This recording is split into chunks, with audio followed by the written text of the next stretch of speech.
रायगड महाराष्ट्रासह देश विदेशातील ताज्या बातम्या पाहण्यासाठी मॅक्स इंडिया लाईव्ह चॅनलला सबस्क्राईब करा आणि बेल आयकॉन दाबायला विसरू नका।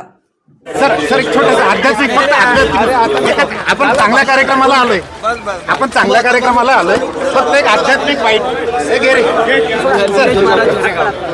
सर आज आपण आध्यात्मिक कार्यक्रमासाठी आलोय।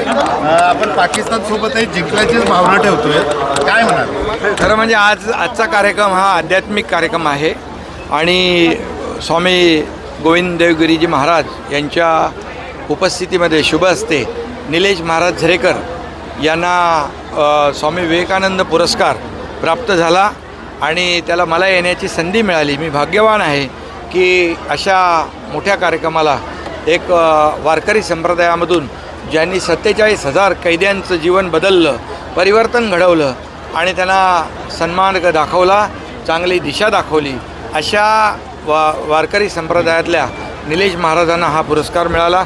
त्यांचं अभिनंदन, त्यांना शुभेच्छा।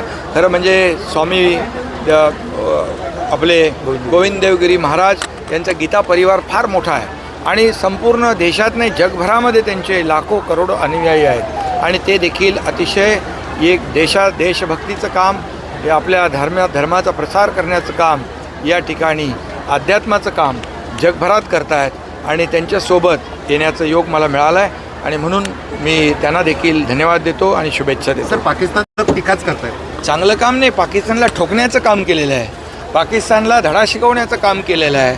पाकिस्तानला आदरणीय प्रधानमंत्री मोदीजींनी सांगितलं आहे गोळी का उत्तर तोप गोले से देंगे आणि म्हणून गोळीचं उत्तर तोप गोळ्याने देणार, त्यांना तशाच तसा धडा शिकवणार।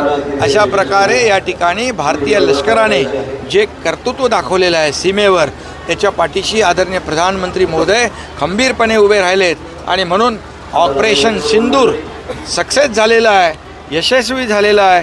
देशवासियांच्या मनातली जी खतखत होती, चीड होती, बदल्याची भावना होती, ती आदरणीय प्रधानमंत्री महोदयाने पाकिस्तानला तोड उत्तर देऊन, त्यांना धडा शिकवून या ठिकाणी देशवासियांचा मान सन्मान वाढवलेला आहे। सीमेवरच्या सैनिकांच्याबद्दल आम्हाला खूप अभिमान आहे आणि हे देशभक्त सीमेवर आपले सैनिक लढत आहेत म्हणून आपण इथं सुरक्षित आहेत आणि म्हणून त्यांचं मनोबल वाढलं पाहिजे आणि त्यांना शक्ती मिळाली पाहिजे आणि म्हणून सर्व जनतेच्या वतीने त्यांना देखील सीमेवर लढणाऱ्या सैनिकांना खूप शुभेच्छा देतो।